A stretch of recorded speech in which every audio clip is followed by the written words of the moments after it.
Welcome back my YouTube channel. So ഇന്ന് ഒരു special day ആണ്. ഇത് ഡിസംബർ 23 ഷൂട്ട് ചെയ്തതാട്ടോ. അപ്പോൾ ടുഡേ ഞങ്ങൾക്ക് ഞങ്ങളുടെ ഓഫീസിലെ ക്രിസ്മസ് സെലിബ്രേഷനാണ്. സോ രാവിലെ തന്നെ ഇറങ്ങിയപ്പോഴാണ് അറിഞ്ഞത് ഇന്ന് ബസ്സില്ലാന്ന്. കഴിഞ്ഞ ഓണ സെലിബ്രേഷനും ഇതേ അവസ്ഥയായിരുന്നു, ബസ് ഉണ്ടായില്ല എൻ്റെ. അങ്ങനെ ഞാൻ നേരെ ഊബർ പിടിച്ച് മെട്രോയിലെത്തി. ഇന്ന് പതിവില്ലാത്ത തിരക്കായിരുന്നു മെട്രോയിൽ, നല്ല റഷായിരുന്നു. കാരണം വെക്കേഷനൊക്കെ ആയതുകൊണ്ടാവാം ഇത്രത്തോളം തിരക്കെന്ന് തോന്നുന്നു. അങ്ങനെ മെട്രോയൊക്കെ പിടിച്ച് അവിടെ എത്തിയപ്പോഴത്തേക്കും ഒരു ടൈമായി. പക്ഷെ എല്ലാവരും വന്നുകൊണ്ടിരിക്കുന്നുണ്ടായുള്ളൂ കേട്ടോ. അങ്ങനെ ഞങ്ങൾക്ക് കുറച്ച് വർക്കുണ്ടായി, അത് ഒരു സൈഡാക്കി. ഇതാട്ടോ ഞങ്ങളുടെ ആ ഒരു ഓഫീസിൻ്റെ ഭാഗത്തുള്ളൊരു കുഞ്ഞു ഡെക്കറേഷൻ ഏരിയ. നല്ല ഭംഗിയിൽ നല്ലൊരു വ്യൂ ആട്ടോ. ഉള്ളിൽ നിന്ന് ആ ഒരു വ്യൂ നല്ലൊരു ബ്യൂട്ടിഫുൾ ആയിട്ടുള്ളൊരു വ്യൂ ആണ്. അപ്പോഴാണ് ഞങ്ങളുടെ ഓഫീസ് മേറ്റ്സ് അവർ ട്രെക്കിംഗ് മൈൽസ് എന്ന് പറയുന്ന സ്റ്റാർട്ടപ്പിൻ്റെ പുതിയൊരു പ്രോഡക്റ്റാണിത്. പോസ്റ്റൽ കാർഡ്സാണ്, ഭയങ്കര ബ്യൂട്ടിഫുള്ളായിട്ട് ഹാൻഡ് പെയിൻ്റൊക്കെ ചെയ്തിട്ടുള്ള പോസ്റ്റൽ കാർഡ്സാണ്. അത് ഞങ്ങൾ ഇൻട്രൊഡ്യൂസ് ചെയ്ത് തന്നു. ഞങ്ങളുടെ സാറ് ഞങ്ങൾക്ക് ക്യാപ്പൊക്കെ തന്നിട്ടോ. എന്നിട്ട് ഇന്ന് ഞങ്ങൾക്ക് ലഞ്ച് പുറത്തുനിന്നാണ്, അതും സാറിൻ്റെ വകയായിരുന്നു. അപ്പോൾ ഞങ്ങൾ എല്ലാവരും പുറത്ത് പോകാനായിട്ട് ഇറങ്ങി. സാറിൻ്റെ കാറിൽ തന്നെയാണ് പോണത്. അപ്പോൾ ബേസ്മെൻറ്റിലാണ് കാർ കിടക്കുന്നത്. അങ്ങനെ ഞങ്ങൾ ഇന്ന് എന്തോ വല്ലാത്തൊരു ഭയങ്കര ഒരു റിലീഫായിട്ടുള്ള ഒരു ദിവസമായിരുന്നു. അങ്ങനെ ഞങ്ങൾ നേരെ ബേസ്മെൻറ്റിലേക്ക് പോവുകയാണ്. ഭയങ്കര മാക്സിമം ഞങ്ങൾ എൻജോയ് ചെയ്യാൻ നോക്കിയിട്ടുണ്ട് ഈ ഒരു ദിവസം. എല്ലാത്തേന്നും മാറി ഈ ഒരു ദിവസത്തിലേക്ക് മാത്രം എൻഗേജ് ചെയ്ത് അത്രയും ഹാപ്പി ആയിരിക്കാനായിട്ട് ഞങ്ങളിന്ന് നോക്കിയിട്ടുണ്ടായി. ദെൻ അങ്ങനെ കുറേ നേരം സംസാരിച്ചൊക്കെയിരുന്നു. അതിൻ്റെ ഇടയ്ക്ക് സാറ് ഞാനിപ്പോൾ വരാമെന്ന് പറഞ്ഞൊരു പോക്ക് പോയായിരുന്നു. പക്ഷെ അതപ്പം മനസ്സിലായില്ല ഞങ്ങൾക്കൊരു സർപ്രൈസിന് വേണ്ടിയായിരുന്നു എന്ന്. അത് ഞാൻ വഴിയെ കാണിച്ചു തരാം.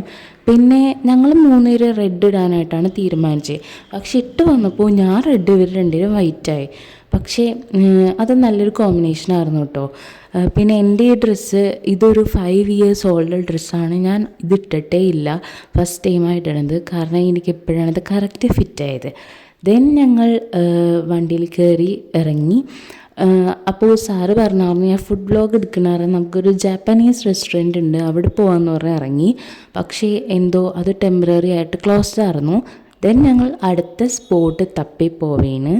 അപ്പോൾ ആ ഒരു ലൊക്കാലിറ്റി തന്നെ ഞങ്ങളങ്ങനെ കയറാത്ത ഏതെങ്കിലും സ്പോട്ട് ഉണ്ടോ എന്ന് നോക്കിയാണ്.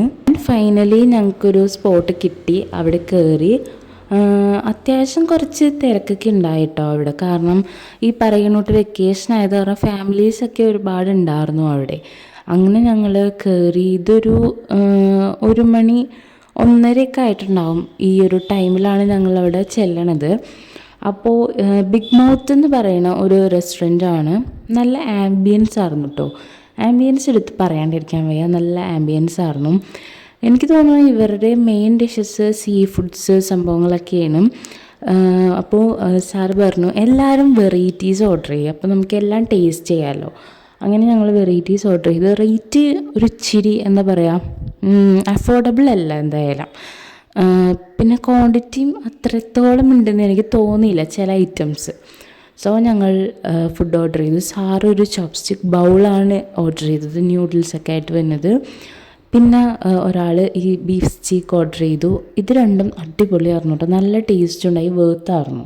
പിന്നെ ഞാനൊരു യെമിനി റൈസ് വിത്ത് ചിക്കനായിരുന്നു. അത് എനിക്കത്ര തൃപ്തിയായില്ല. യെമിനി റൈസിൻ്റെ ഒരു ഫ്ലേവർ ഉള്ളതായിട്ട് എനിക്ക് തോന്നിയില്ല. പിന്നെ ഒരാൾ ഓർഡർ ചെയ്തത് ഓയിസ്റ്റർ ബീഫ് എന്നായിരുന്നു. അങ്ങനെ എന്തൊരു ഡിഷായിരുന്നു. പക്ഷേ ഓയിസ്റ്റർ ഒന്നും അതിലുണ്ടായില്ല. സോ ഞങ്ങൾ ലഞ്ച് കഴിക്കാനായിട്ട് സ്റ്റാർട്ട് ചെയ്തു. ലഞ്ച് കഴിക്കണതിൻ്റെ ഇടയ്ക്ക് കുറേ നേരം സംസാരിച്ചിരുന്നാണ് കഴിച്ചത്. കാരണം ഒരു 2-2.5 മണിക്കൂർ ഞങ്ങളവിടെ ഇരുന്നിട്ടുണ്ട് ലഞ്ചായിട്ട്. അത്രത്തോളം സംസാരിക്കുകയും അങ്ങനെ കുറേ നേരം എൻഗേജിങ് ആയിട്ട് ഇരുന്നിട്ടാണ് ഞങ്ങളവിടെ നിന്ന് ഇറങ്ങിയത്.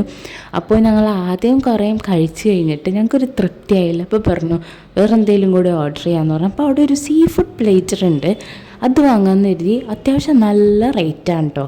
അപ്പോൾ 2 കൽപ്പിച്ച് സാറിത് ഓർഡർ ചെയ്തു. പക്ഷേ ആ റേറ്റ് വെച്ച് നോക്കുമ്പോൾ ഇതൊന്നും അല്ല കേട്ടോ. ആ റേറ്റ് ഞാൻ പറഞ്ഞില്ലേ നല്ലൊരു എമൗണ്ട് ആയിരുന്നു. പക്ഷേ ഇത് ഭയങ്കര ചെറിയ ക്വാണ്ടിറ്റി ആയിരുന്നു. അപ്പോൾ അത് ഞങ്ങളങ്ങോട്ട് തളർത്തി കളഞ്ഞു. പിന്നെ അത് അങ്ങനെ കഴിച്ചു തീർത്തു. ഫിഷൊക്കെ ആയിരുന്നു. എനിക്ക് ഈ ഫിഷ് അല്ലെങ്കിൽ സീ ഫുഡിനോട് വലിയ താല്പര്യമില്ല. അങ്ങനെ അതൊക്കെ കഴിഞ്ഞു. ഞങ്ങൾ അവിടുന്ന് ഇറങ്ങാൻ നിൽക്കുകയാണ്. ഞാൻ പറഞ്ഞില്ല, നല്ലൊരു ആംബിയൻസ് ആണിത്. അപ്പോൾ അവിടുന്ന് ഞങ്ങൾ ഇറങ്ങാനായിട്ട് നിൽക്കുകയാണ്. ഇനിയിപ്പോൾ നേരെ ഓഫീസിലേക്കാണ്. കാരണം ഞങ്ങൾക്ക് ഈവനിങ് ആണ് അവിടുത്തെ പ്രോഗ്രാംസൊക്കെ സ്റ്റാർട്ട് ചെയ്യണത്. അപ്പോൾ അതിനു വേണ്ടി ഓഫീസിലേക്കാണ് ഞങ്ങൾ ഇനി തിരിക്കണത്. അങ്ങനെ കുറച്ചധികം ബ്ലോക്ക് കിട്ടിയായിരുന്നു പോയപ്പോൾ. വിശേഷമൊക്കെ പറഞ്ഞ് ബ്ലോക്കിലൊക്കെ പെട്ടു. അങ്ങനെ കുറേ നേരം മീൻസ് ഒരു 10 മിനിറ്റും കൊണ്ട് എത്തണോടത്ത് ഞങ്ങൾ എത്തി 20 മിനിറ്റ് കൊണ്ടാണ്. പിന്നെ ഞങ്ങൾ ഓഫീസിലെത്തിയിട്ട് നേരെ ഫ്ലോറിലേക്ക് പോയപ്പോൾ ബൈ എക്സ്ചേഞ്ചുകാർ അവർ പ്ലം കേക്കും വൈനൊക്കെ കൊടുക്കുന്നുണ്ട്. അപ്പം ഞങ്ങൾക്കും തന്നു. നല്ല നല്ല കേക്കായിരുന്നു, നല്ല സോഫ്റ്റായിട്ടുള്ള കേക്കായിരുന്നു. ഈ ഇയറിലെ ഫസ്റ്റത്തെ കേക്കായിരുന്നു എനിക്ക് കിട്ടിയത്. അങ്ങനെ ഞങ്ങൾ കേക്ക് കഴിച്ചു. ടൈം വളരെ കുറച്ചേ ഉണ്ടായുള്ളൂ. എന്ന് പറഞ്ഞാൽ ആ ഒരു ബോട്ടിലിൻ്റെ അടിയിൽ ഭയങ്കര ഇച്ചിരി ഉണ്ടായുള്ളൂ. അതിൽ നിന്ന് ഇച്ചിരി സിപ്പ് കിട്ടി. അപ്പോഴാണ് ഈ ഒരു സർപ്രൈസ് കണ്ടത്. ഞങ്ങൾ പോയ ടൈമിൽ സാറ് ഞങ്ങളുടെ സീറ്റിങ്ങിൽ കൊണ്ടുവന്ന് ഈ ഗിഫ്റ്റ്സ് വെച്ചിട്ടുണ്ടായിരുന്നു. ഞങ്ങൾ ശരിക്കും വണ്ടറടിച്ചു. ഈ ഒരു വീഡിയോ എടുക്കാൻ ആരും ഉണ്ടായില്ല കേട്ടോ, ഞങ്ങളുടെ ഈ ഒരു സർപ്രൈസിങ്. കാരണം ഞങ്ങൾ ഒട്ടും എക്സ്പെക്റ്റ് ചെയ്തിട്ടില്ല. ഇന്നത്തെ ലഞ്ച് സാറിൻ്റെ വകയെന്നറിയാം, പക്ഷെ ഇതൊട്ടും എക്സ്പെക്റ്റ് ചെയ്തിട്ടില്ല കേട്ടോ. ഭയങ്കര സന്തോഷമായി ഞങ്ങൾക്ക്. ഒരു ഷോപ്പിംഗ് കാർഡ് ഉണ്ടായി. പിന്നെ ക്യൂട്ടായിട്ടുള്ള മെറ്റൽ കൈൻഡ് ഓഫ് ഇതിൽ ഉള്ള ക്യൂട്ടായിട്ടുള്ള ക്രിസ്മസിൻ്റെ കുറച്ച് സാധനങ്ങളുണ്ടായി. കേക്ക് ഉണ്ടായി. അപ്പോൾ അതാണ് എൻ്റെ second cake of Christmas this Christmas കേട്ടോ. ദെൻ ഞങ്ങൾ താഴേക്ക് പോയി പ്രോഗ്രാംസൊക്കെ തുടങ്ങി. അടിപൊളി ഡാൻസൊക്കെ ആയിരുന്നു കേട്ടോ. ഡാൻസിനേൽ കൂടുതൽ ഞങ്ങൾ എൻജോയ് ചെയ്തത് ഇന്നത്തെ DJ ആയിരുന്നു. ഞാൻ അടുത്തൊന്നും ഇത്രത്തോളം എൻജോയ് ചെയ്തിട്ടില്ല കേട്ടോ. ഒരു DJ ആയാലും എന്ത് പ്രോഗ്രാം ആയാലും ഇത്രത്തോളം എൻജോയ് ചെയ്തിട്ടില്ല.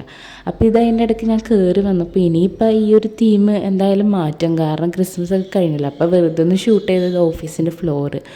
DJ ഒരു 1.5 മണിക്കൂർ ഇതിൽ തന്നെയായിരുന്നു. എല്ലാം മറന്നങ്ങോട്ട് ആഘോഷിച്ചിട്ടുണ്ട് എല്ലാവരും. അങ്ങനെ ആ ഒരു ബഹളങ്ങളൊക്കെ കഴിഞ്ഞു. ഞങ്ങൾ നേരെ ഇറങ്ങാൻ ഒരു 9 മണി എന്തായിട്ടാണ്. അപ്പോൾ ഇതൊക്കെയായിരുന്നു ഈ ഒരു Christmas. Most beautiful Christmas celebration ആയിരുന്നു ഇത്. എന്തുകൊണ്ടും ഹാപ്പിയാണ്, ഭയങ്കര സാറ്റിസ്ഫൈഡ് ആയിരുന്നു. സോ ഇതൊക്കെയായിരുന്നു ഇന്നത്തെ എൻ്റെ വിശേഷങ്ങൾ. അപ്പോൾ വീഡിയോ ഇഷ്ടമായാൽ ലൈക്ക് ചെയ്യുക, ഷെയർ ചെയ്യുക, സബ്സ്ക്രൈബ് ചെയ്യുക. വീണ്ടൊരു വീഡിയോ ആയിട്ട് വരുന്നവരെ എല്ലാവർക്കും ബൈ.